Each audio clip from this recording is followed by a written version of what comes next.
It was February 4th of 2007. There was a cool Miami, Florida mist filling the Dolphin Stadium. It was one of only 2 Super Bowls in the history of the game to rain. Over 101 million people tuned in to watch the Indianapolis Colts versus the Chicago Bears. I remembered 2 weeks prior, Adam Vinatieri, our all-pro place kicker, stood in front of our team to give us some type of idea what the Super Bowl experience was going to be like. And he said something that stuck with me. He said, "Men, at kickoff, don't blink. Don't you dare blink."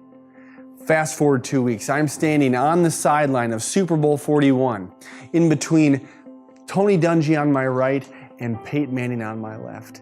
And I remember what Adam said, "Don't blink." Adam Vinatieri's walking off his steps for the kickoff of Super Bowl 41. He puts his hand high in the air, acknowledges the ref that he's ready. The ref blows the whistle. Adam drops his hand and releases the Colts. He plants his foot perfectly on that football and it goes soaring into the upper atmosphere of the stadium. And in that moment, I knew why he said not to blink. Because it was being surrounded by the greatest light show you could possibly imagine. We see this as fans for every championship game, but to actually be there on the 50-yard line, surrounded by thousands and thousands of flashing lights, was truly miraculous. You know, I often think that Neil Armstrong would have been jealous to have been in my shoes in that moment.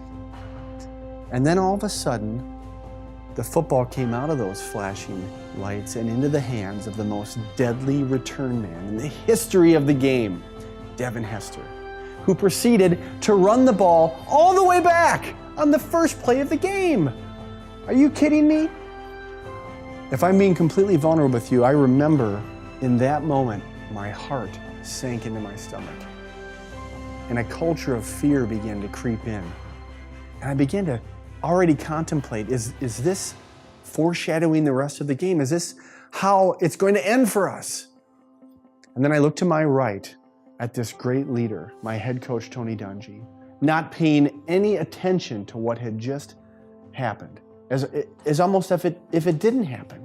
And I look to my left and I see my fearless quarterback, Peyton Manning, paying no credence to the celebration in the Chicago Bears end zone.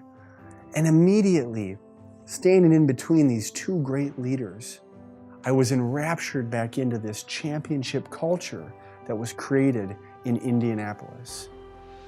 You see, the key to a championship culture is how you practice the principles of culture over and over so that we can decide, design, deploy, and direct a culture that wins, a culture that's sustainable. And that's what happened in Indianapolis. That, my friends, is really the key to the success of the Indianapolis Colts. We created a culture that was built on family, on coming together and creating full unity and engagement.